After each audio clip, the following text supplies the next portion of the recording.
Lipari, l'île la plus vaste de l'archipel des éoliennes, avec ses 38 km², est composée essentiellement de roches volcaniques. Ses nombreux hôtels, ses petits villages, ses plages et la douceur de son climat en font un lieu de séjour privilégié. Proche de Lipari, l'île de Vulcano, formée par le volcan du même nom, s'étale sur 21 km². Même si la dernière explosion spectaculaire remonte à un peu plus d'1 siècle, il est toujours actif, comme en témoignent les fumerolles présentes sur le cône de la fossa. Dans l'Antiquité, les Romains pensaient que Vulcain, le dieu des forges, enfant terrible de Jupiter et Junon, vivait dans ses entrailles. Le mot volcan viendrait de là.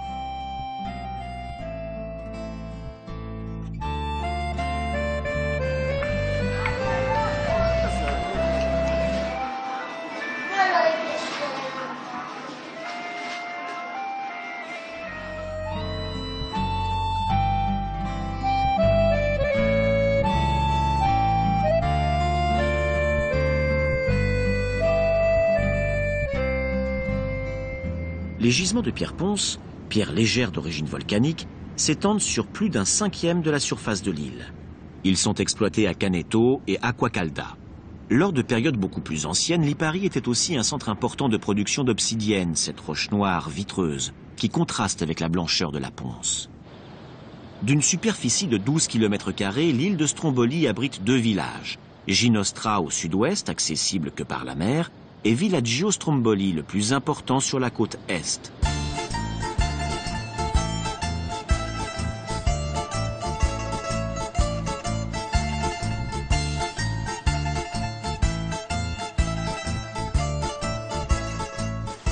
Sa plage de sable noir volcanique s'expose plein sud vers le quartier des pêcheurs, à quelques pas du petit port et du musée volcanologique.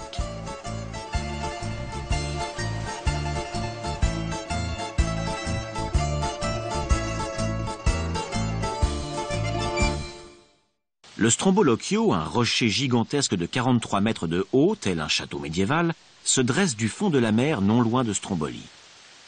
La place principale du Villaggio Stromboli, avec son église entourée d'habitations, ferait presque oublier la menace qui pèse sur les habitants, dont certains se souviennent, du 11 septembre 1930. Ce jour-là, l'île se souleva de plusieurs mètres et des blocs de plus de 30 tonnes retombèrent sur les maisons du village de Ginostra. Le Stromboli génère sporadiquement des coulées de lave qui descendent jusqu'à la mer sur des versants inhabités. À la suite d'éruptions, les villages sont parfois recouverts d'une couche de cendres.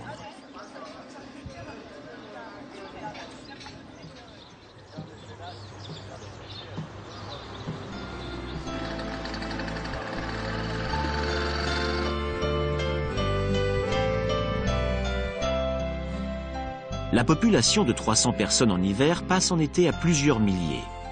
Le style architectural de l'île rappelle fortement celui des îles grecques avec ses murs blanchis à la chaux, ses terrasses aux pergolas abritées de canis et ses petits jardins entourés de murs de pierre peints en blanc. Seule la végétation apporte quelques touches de couleur sur cette blancheur omniprésente.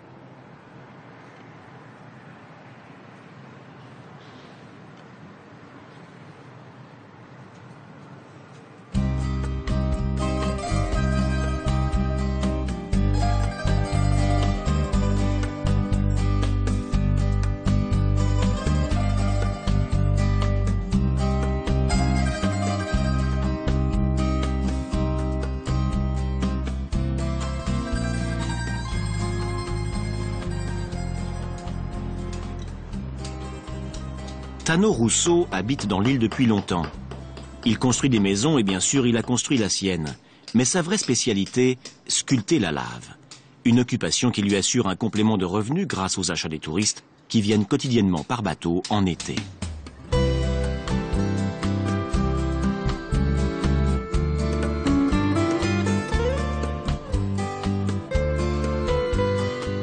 Seul volcan d'Europe en activité constante, le Stromboli culmine à 924 mètres.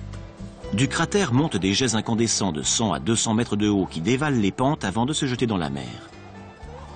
Faisant partie de la ceinture de feu qui comprend l'Etna en Sicile, le Vésuve au-dessus de Naples et le Vulcano à Lipari, l'île de Stromboli nous offre le rare spectacle d'un volcan en éruption accessible avec la présence obligatoire d'un guide.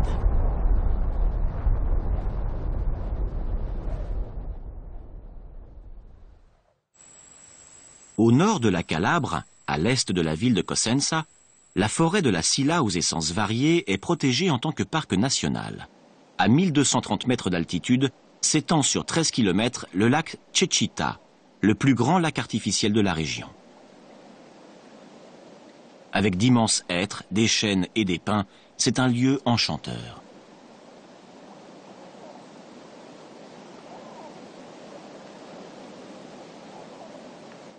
La petite ville de Stilo, usée par le temps, possède néanmoins un certain charme, avec ses palais, ses fontaines baroques, ses églises du XIIIe siècle et les ruines de son château. Les grottes utilisées par les moines témoignent d'une spiritualité active et parfois révolutionnaire, comme le fut celle du moine philosophe Tommaso Campanella, maintes fois jugé et emprisonné par le Saint-Office.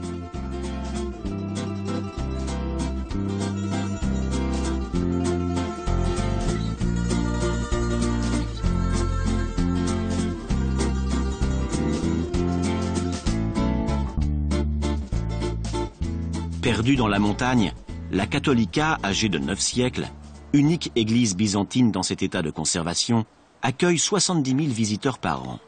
Le début de la restauration remonte à avril 1999, sous la responsabilité de son conservateur bienveillant, Giorgio Geracitano.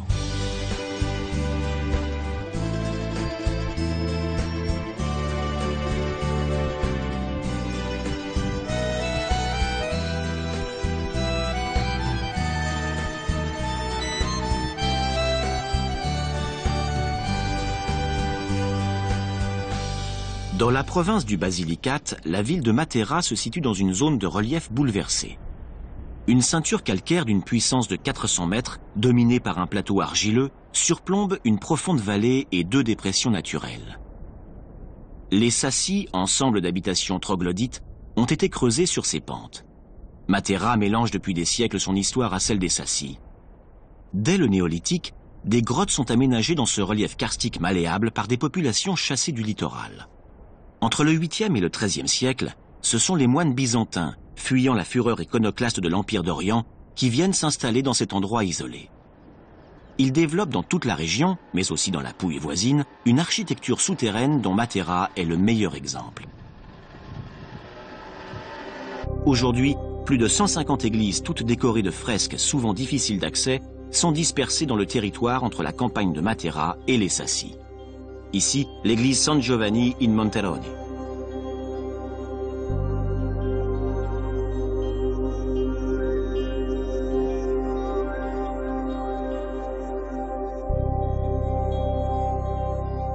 Les ossuaires sont courants dans les églises du sud de l'Italie. Ils incitent à méditer sur le côté éphémère de toute vie. L'église Santa Lucia alle Malve, la plus vieille de Matera, date de 800 ans après Jésus-Christ et possède de remarquables fresques byzantines.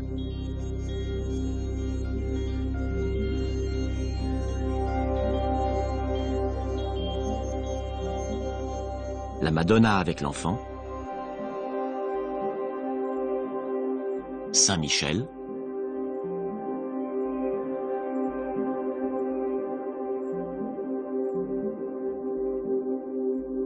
Saint Bernard, Saint Giovanni Battista.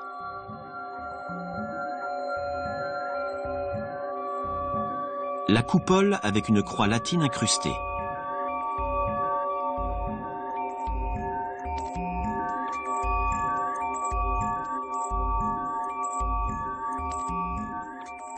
Ici, un bel exemple de chapelle creusée à même la roche.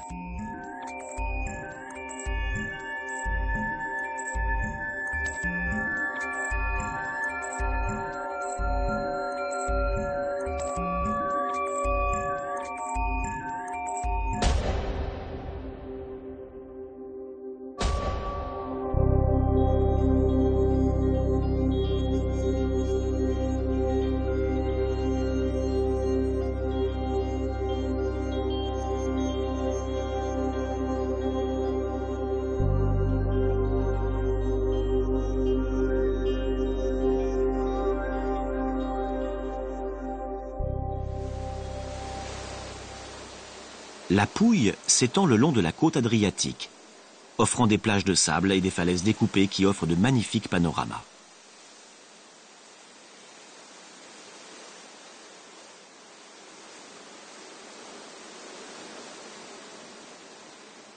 Frédéric II, homme de sang allemand et normand né au nord de l'Italie, a considéré toute sa vie ce pays comme sa véritable patrie. Face aux menaces, il va consolider les défenses militaires du sud de l'Empire souabe en développant bon nombre de forteresses. Dans la province de la Pouille, à 540 mètres au-dessus du niveau de la mer, sur un col, le Castel del Monte, connu pour son incomparable forme octogonale, reste à ce jour le plus mystérieux des édifices commandités par Frédéric II. Ce château entièrement restauré, où peut-être l'empereur ne séjourna jamais, suscite toujours l'envoûtement et le mystère.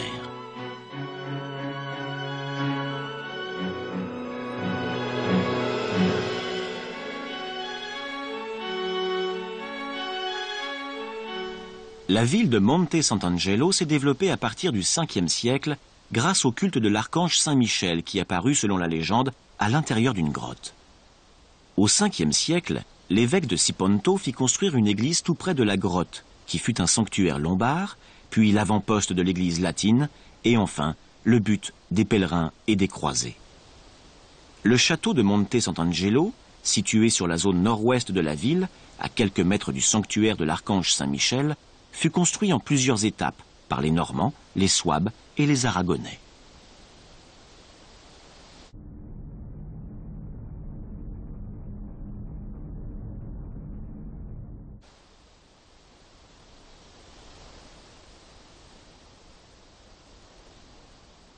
La ville de Lucera possède un amphithéâtre romain datant du 1er siècle avant Jésus-Christ. Le château, un des plus imposants de la Pouille, fut édifié par Frédéric II, tandis que l'enceinte extérieure remonte à Charles d'Anjou.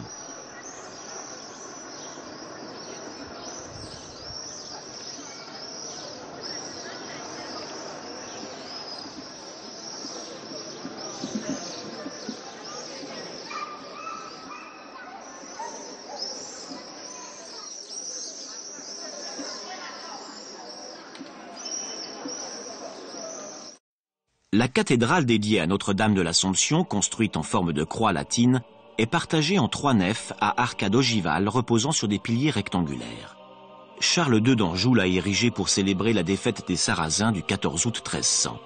Elle a été déclarée basilique en 1834 et monument national en 1878.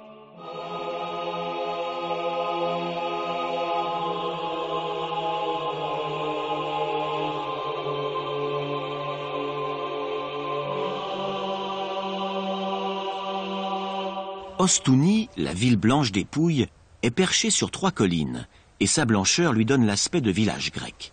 Tous les murs d'enceinte d'Ostuni sont blanchis à la chaux. Des escaliers permettent d'accéder aux autres niveaux.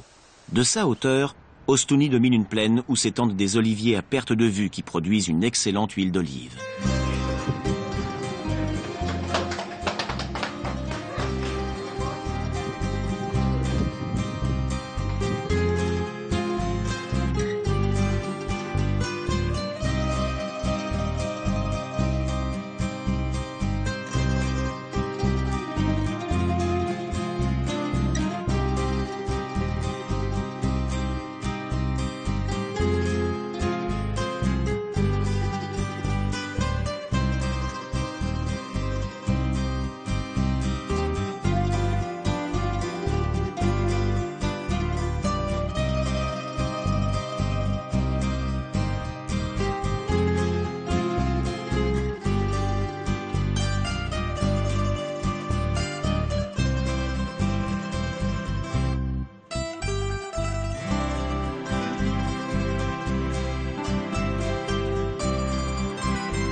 Un olivier centenaire bercé doucement par la brise veille sur un trou-l'eau abandonné. Le trou-l'eau est une ancienne construction de pierre formée par une base circulaire ou carrée, surmontée par une coupole en forme de cône. Chaque trou-l'eau a des formes et des dimensions différentes. La structure particulière du trou-l'eau et ses matériaux utilisés le rendent chaud en hiver, même sans l'aide de sources de chaleur, et frais en été, durant les journées de grandes chaleurs estivales.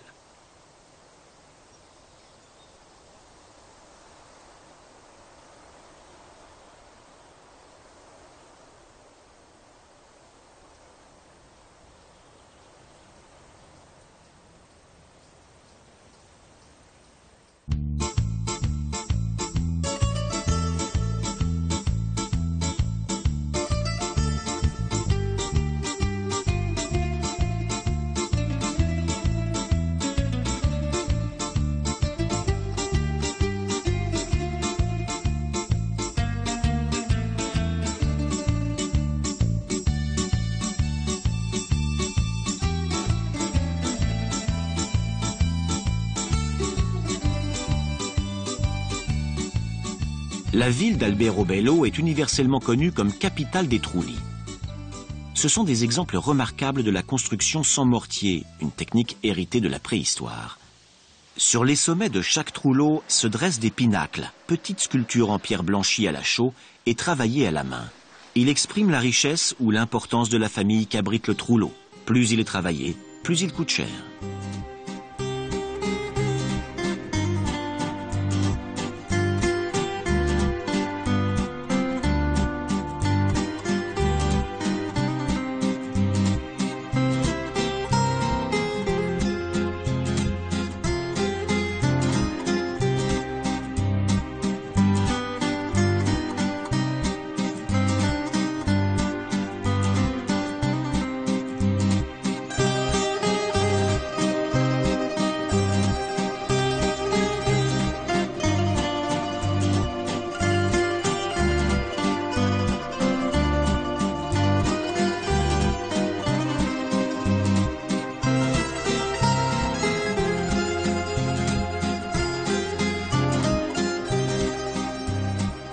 Même l'église respecte le style des trulli.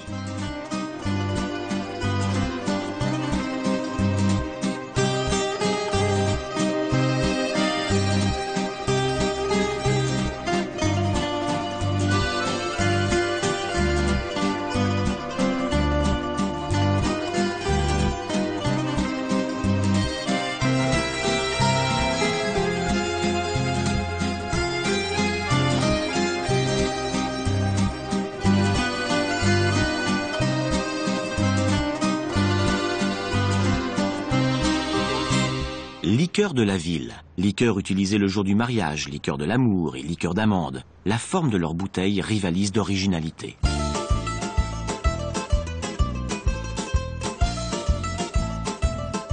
Le trou-l'eau Sovrano, désigné monument national en 1920, fut classé au patrimoine de l'UNESCO en 1996.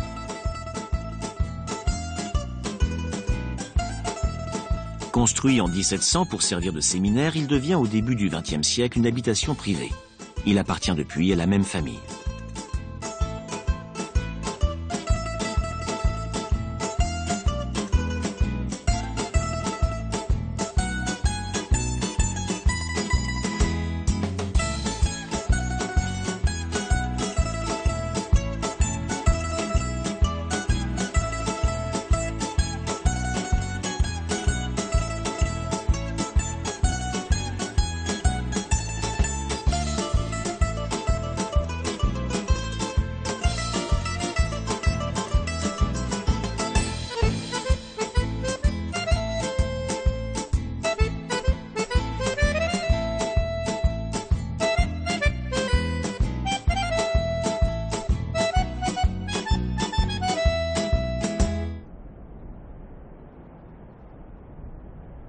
Peschici est la station balnéaire de la région.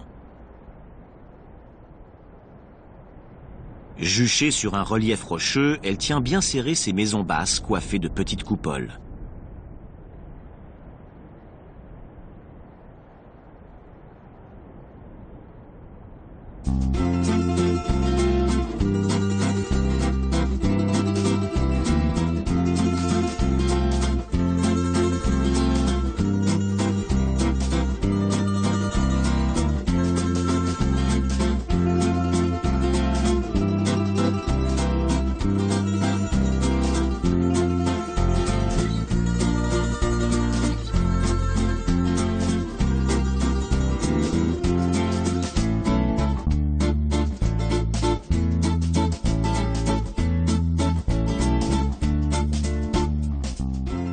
Partiellement détruite par un tremblement de terre, la cathédrale Maria Assunta di Merino date du Xe et XIe siècle.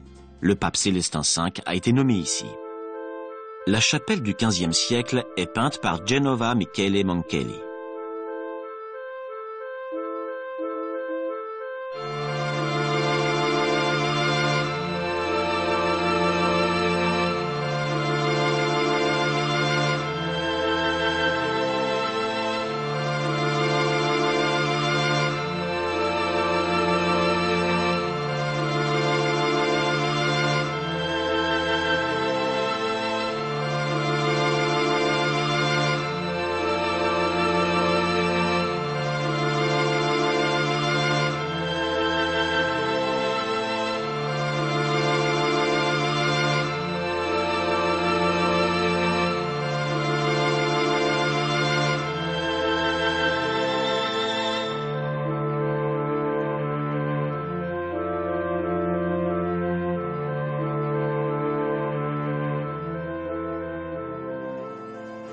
Lecce, appelée la Florence baroque, possède les plus belles œuvres baroques de la péninsule.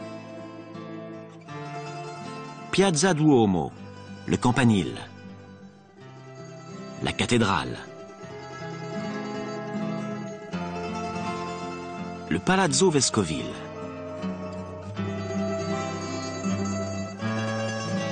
et le Palazzo del Seminario.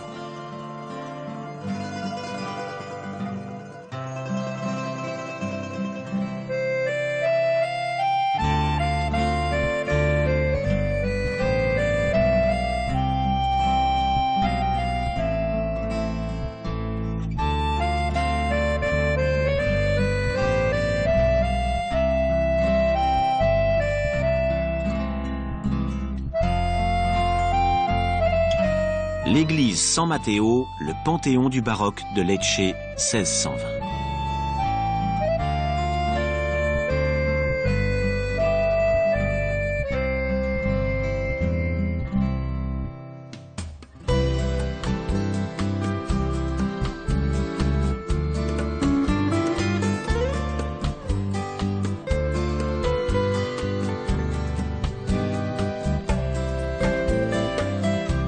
La Basilica di Rosario.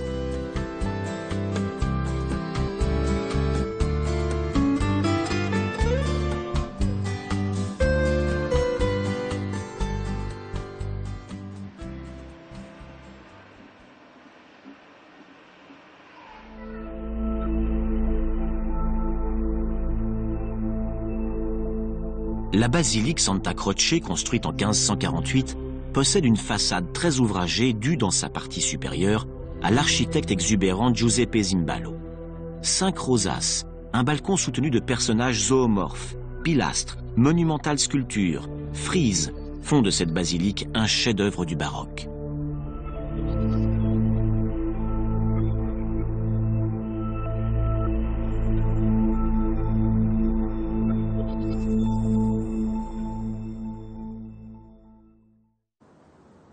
La Piazza Sant'Oronzo. Les restes de l'amphithéâtre romain, avec au centre la colonne Sant'Oronzo qui donne son nom à la place.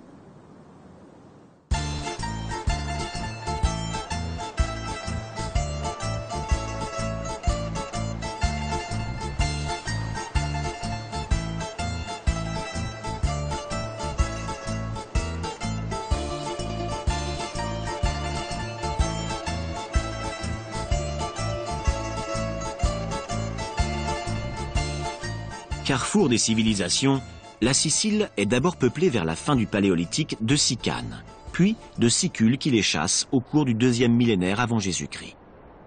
Elle devient une colonie grecque dès le 8e siècle avant Jésus-Christ, avant d'appartenir peu de temps aux Carthaginois.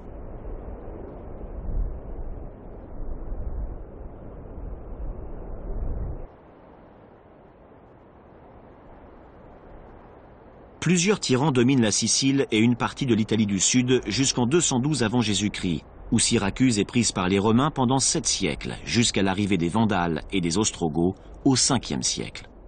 Du 6e siècle au 9e siècle, la Sicile passe ensuite sous la coupe de Byzance jusqu'à l'arrivée des Sarrasins en 827. Au début de l'an 1000, les Normands prennent possession de l'île et vivent en bonne relation avec les Arabes. Au XIIe et XIIIe siècle, elle est rattachée à l'Empire romain germanique. Charles d'Anjou est nommé roi d'Italie du Sud et de Sicile en 1266, mais les Français sont chassés de l'île en 1282, après la révolte sanglante des vêpres siciliennes. Les Espagnols leur succèdent alors. Après l'expédition des 1000 menée par Garibaldi en 1860 et un référendum, la Sicile est rattachée à la Nouvelle-Italie. En 1943, les Alliés débarquent en Sicile et libèrent Palerme, et en 1946, à la proclamation de la République italienne, la Sicile devient une région à part entière.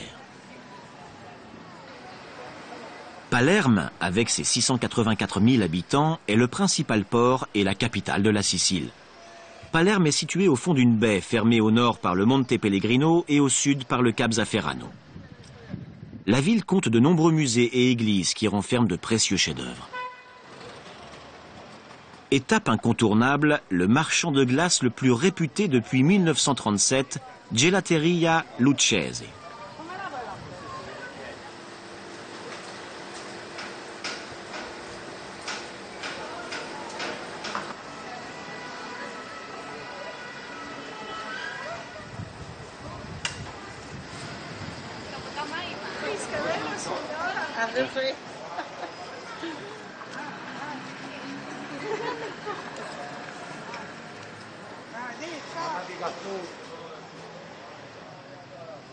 Les joueurs de cartes s'adonnent au jeu du briscola, un des jeux de cartes les plus répandus ici grâce à la simplicité de ses règles. D'abord nordique, il a été importé aux Pays-Bas au XVIIe siècle, puis en France avant de l'être en Italie. Son nom proviendrait du français brisque, signifiant atout.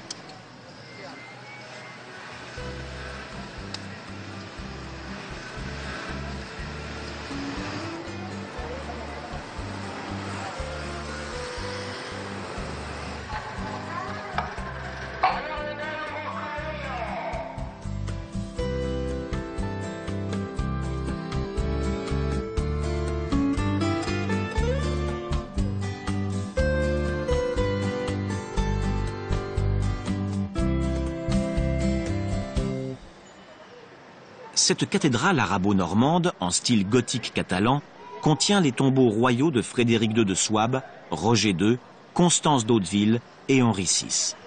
À l'origine, c'était une basilique chrétienne, puis c'est devenu la grande mosquée de Génie. Avec les Normands, elle redevient une basilique.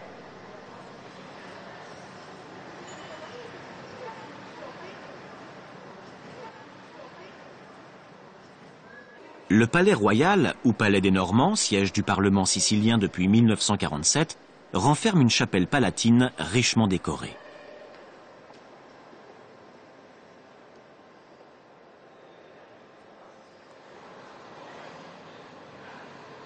Cette inscription en 3 langues, latin, grec et arabe, explique le principe de fonctionnement de l'horloge mécanique construite par Roger II.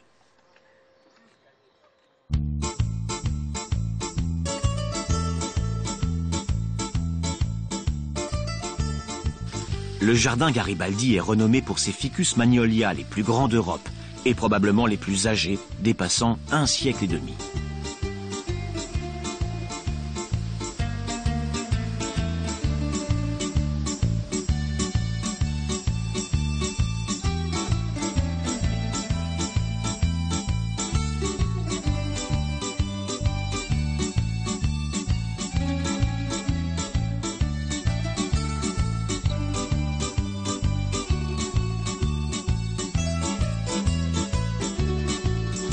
Sur la place du Capitole, un marchand propose une des spécialités de la Sicile, la glace pilée.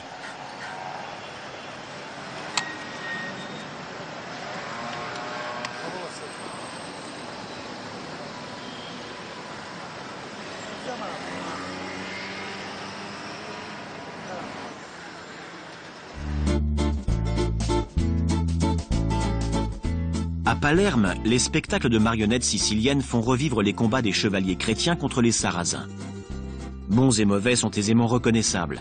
Les chrétiens d'un côté, les Sarrasins de l'autre. Ces marionnettes d'1 mètre de hauteur pèsent jusqu'à 14 kilos.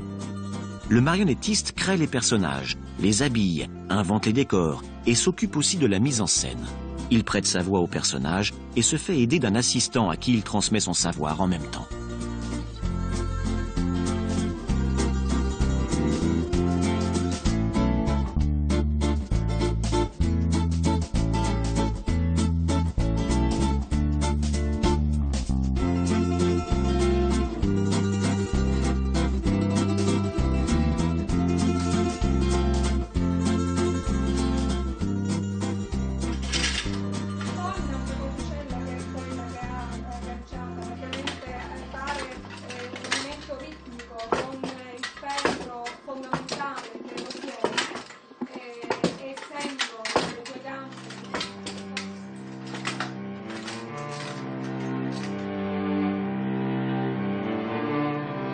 L'église Saint-Jean de Teatini est une des plus grandes et plus riches églises de Palerme. L'ordre de Teatini était très puissant. L'art baroque s'exprime ici à profusion. La coupole a été détruite par un bombardement.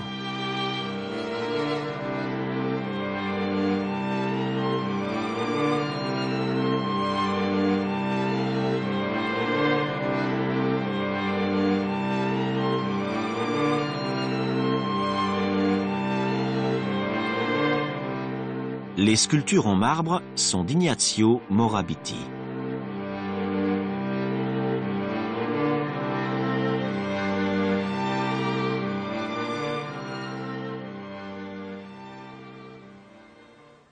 L'église de San Cataldo date du XIIe siècle. Et à côté, l'église de Santa Maria dell'Amiraggio au Martorana. C'est l'amiral Georges d'Antioche qui a commandé l'église en 1146. À l'intérieur, les fresques sont du XVIIIe et les mosaïques du XIIe siècle.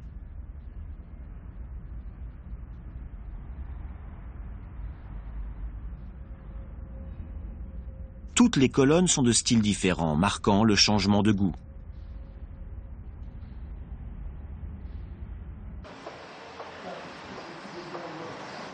Montréal. Les mosaïques des basiliques chrétiennes de cette époque n'avaient pas seulement un rôle démonstratif. Elles étaient destinées avant tout à instruire et à éduquer. Les mosaïques représentent des scènes de l'Ancien et du Nouveau Testament sur plus de 6300 mètres carrés sur les 2 niveaux de la nef centrale. Le Christ au centre du chœur est imposant par sa taille, 7 mètres de la base à sa tête et 11 mètres de la main gauche à la main droite. Le célèbre cloître de Montréal fut construit vers la fin du XIIe siècle avec des chapiteaux sculptés. 228 colonnes qui vont 2 par 2, sauf aux angles où il y en a 4, forment un carré. Il fut édifié par Guillaume II pour la promenade des Bénédictins.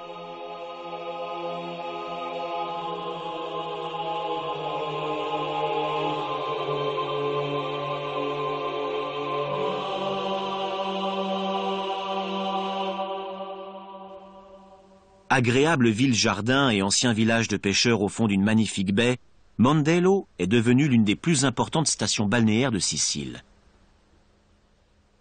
Goethe a dit que c'était le plus beau promontoire du monde.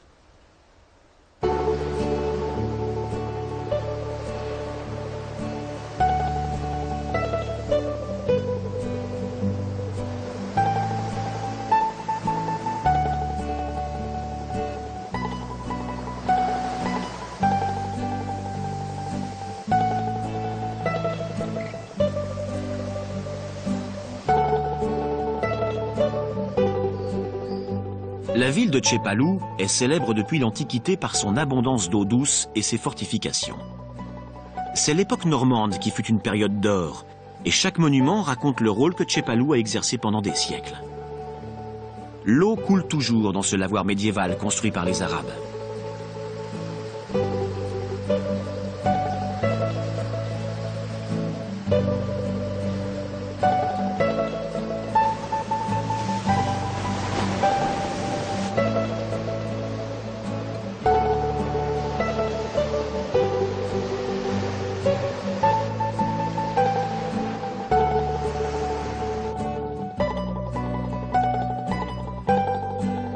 La cathédrale est le chef-d'œuvre de Roger II.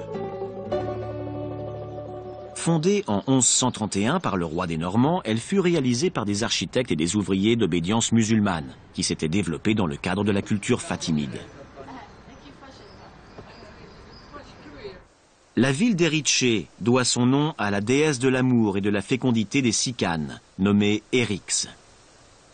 Elle se situe en bord de mer, à l'extrême nord-ouest de la Sicile, non loin des côtes tunisiennes qui se dessinent par temps clair. Lorsque les Normands reprirent possession de la Sicile aux mains des Sarrasins, ils placèrent la montagne d'Erice sous la protection de Saint-Julien, qui devint Monte San Giuliano. Erice compte 2 forteresses très bien préservées, le château Pepoli et le château de Vénus. Au pied du Monte San Giuliano, les constructions récentes se sont développées, contrastant avec la ville ancienne.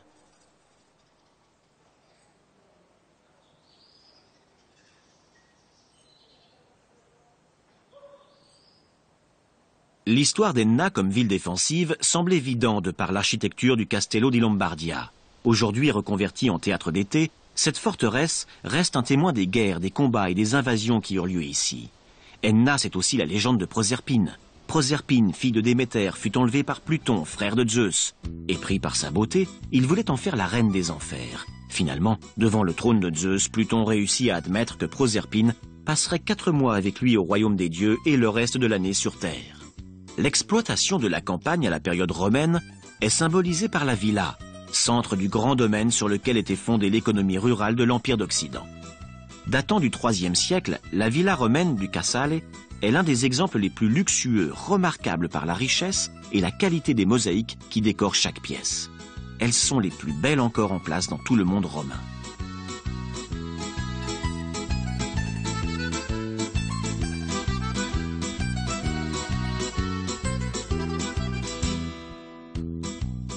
Raguse, autrefois appelée Ibla, fut dévastée par un séisme en 1693. La bourgeoisie et la nouvelle noblesse décidèrent d'édifier une ville nouvelle selon un plan moderne. En 1926, les deux villes divisées en 2 parties, la ville haute et la ville basse, ne forment plus qu'une seule municipalité.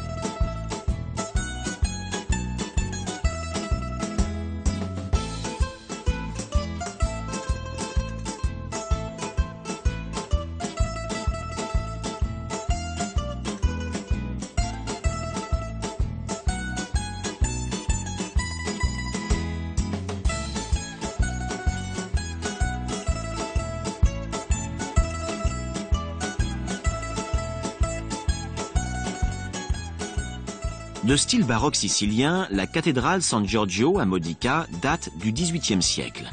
C'est l'œuvre de l'architecte Rosario Gagliardi.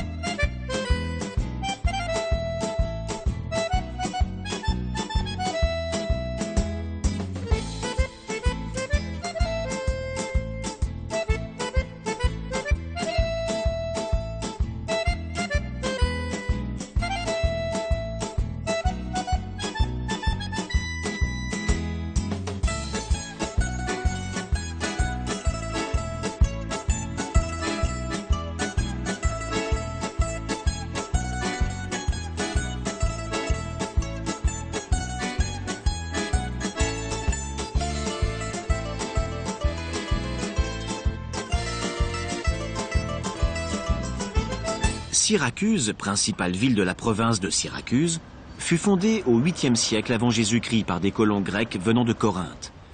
Cicéron la présenta comme la plus grande et la plus belle des villes grecques à l'époque où cette région appartenait à la Grande Grèce. Depuis 2005, son centre historique est classé au patrimoine mondial de l'humanité.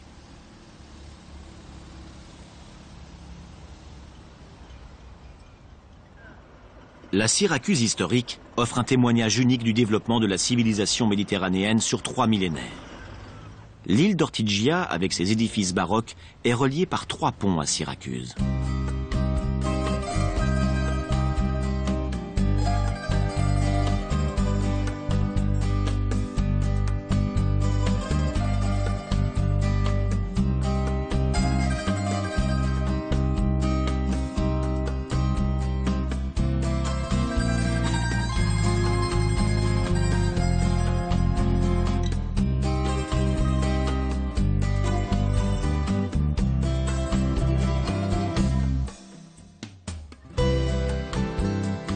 La fontaine Arethusa.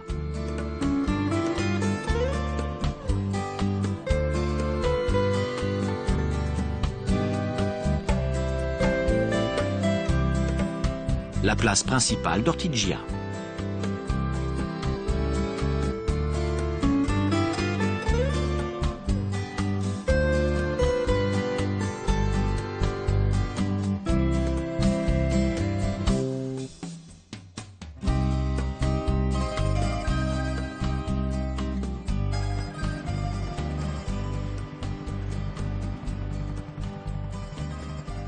L'antique cité phénicienne de Mozia recouvrait toute l'île de San Pantaleo au milieu de la lagune de Stagnone.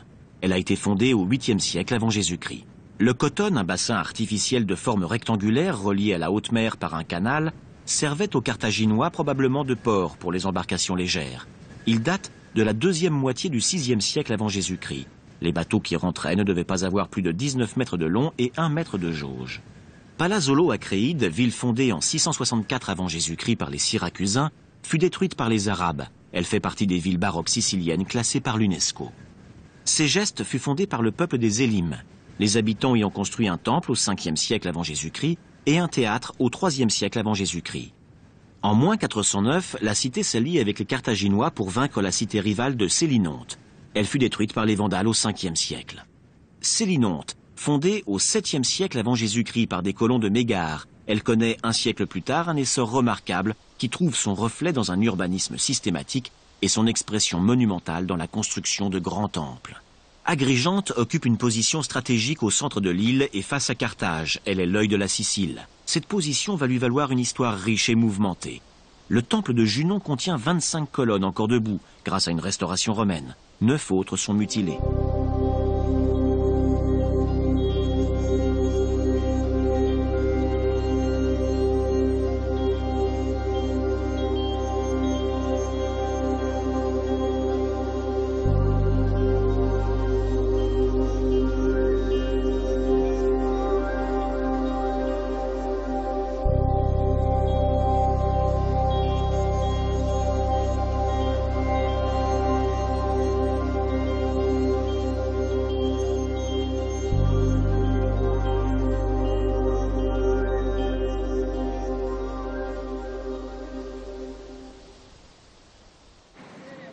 Catane, une vaste et belle ville construite sur la lave, écrit Guy de Maupassant. Catane, ville située au pied de l'Etna, est un centre commercial et culturel important. À demi détruite par une éruption en 121 avant Jésus-Christ, la ville s'est enrichie de temples et d'édifices publics. Catane doit l'ordonnance régulière de ses rues et de leurs monuments baroques au terrible séisme de 1693. La reconstruction de la ville dévastée est confiée à l'architecte Vaccarini, qui y développe ses conceptions scéniques de l'urbanisme. Au XVIIIe siècle, l'archéologue et collectionneur Ignazio Paterno, prince de Biscarie, fait construire son palais dans le quartier occupé par l'aristocratie espagnole. Caractérisé par une décoration fantaisiste de putti grotesques et imposants, sa résidence compte parmi les plus belles demeures de Catane. Comme bien souvent en Italie, les marchés sont regroupés par thème. Le marché aux légumes, le marché au fromage,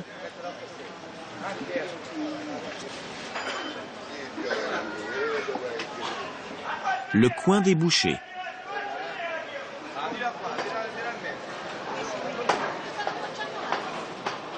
et le marché aux poissons.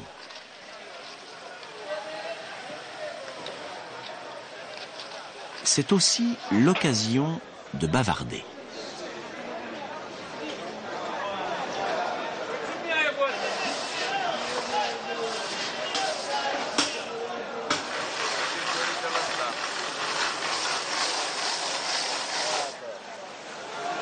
La pêche reste une activité importante sur l'île et les variétés de poissons sur les étals ne manquent pas. Thon, sardines, anchois, maquereaux, langoustes, crevettes, crustacés et bien sûr le roi des poissons, l'espadon.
Dénommé aussi Monte Gibello, la montagne des montagnes, l'Etna, un des volcans les plus actifs au monde, domine de sa masse imposante la ville de Catane et toute la côte est de la Sicile au sud de l'Italie.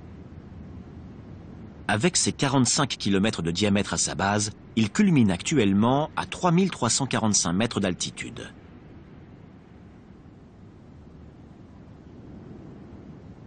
Son sommet, d'où s'échappe un panache blanc de vapeur d'eau et de gaz, avec parfois, lors d'une éruption sommitale, un nuage de cendres, témoigne que l'Etna est un volcan actif. Géologiquement récent, ses premières coulées remontent à environ 300 000 ans. Véritable laboratoire naturel, il attire régulièrement des savants du monde entier.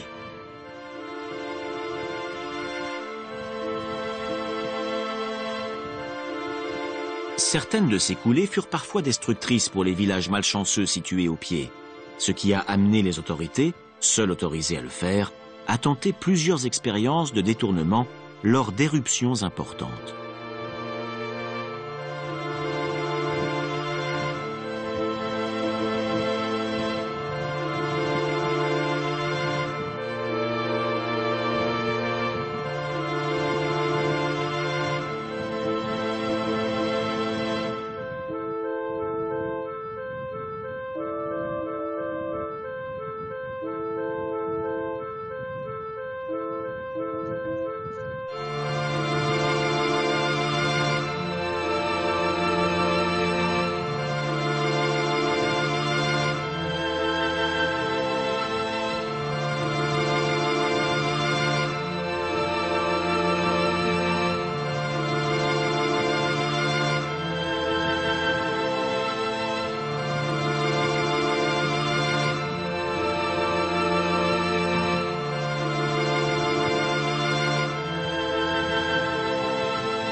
Située presque à la limite de la province de Catane, Taormina, petite ville médiévale entourée de remparts, s'étend sur les versants du mont Tauro, à 200 mètres d'altitude comme un balcon sur la mer face à l'Etna. Destination touristique avec son patrimoine culturel et archéologique, c'est aussi une station climatique de premier ordre, bénéficiant d'un microclimat. Ses baies immenses, ses forêts, ses jardins et son calme en font un petit paradis.